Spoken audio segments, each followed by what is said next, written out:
आचार्य जी, जंतर मंतर पर NEET paper leak जैसे मुद्दों पर प्रदर्शन चल रहे हैं। आप उन बच्चों से क्या कहना चाहेंगे?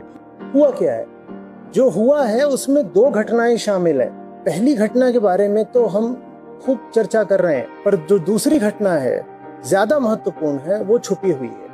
मैं दोनों घटनाएं आपके सामने लाता हूँ। पहली चीज ये हुई है कि सिस्टम फेलियर हुई है, व्यवस्था टूटी है। भाई शिक्षा व्यवस्था है, एक पेपर लीक हो गया जो होना नहीं चाहिए था।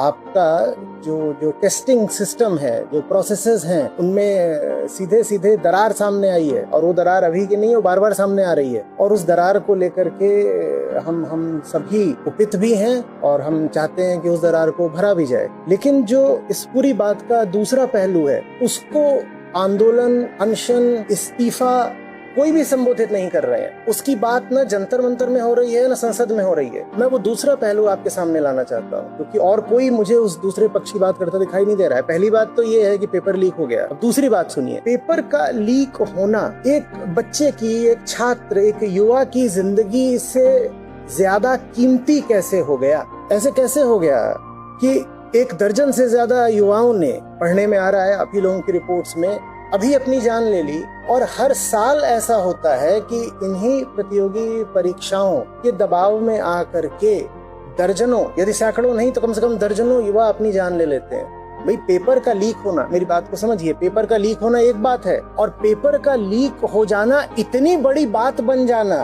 कि हमारे युवा उसके लिए अपनी जान देना शुरू कर दें, ये बिल्कुल दूसरी बात है। इस दूसरी बात की चर्चा कोई क्यों नहीं कर रहा है? मैं इस दूसरी बात की चर्चा करना चाहता हूँ।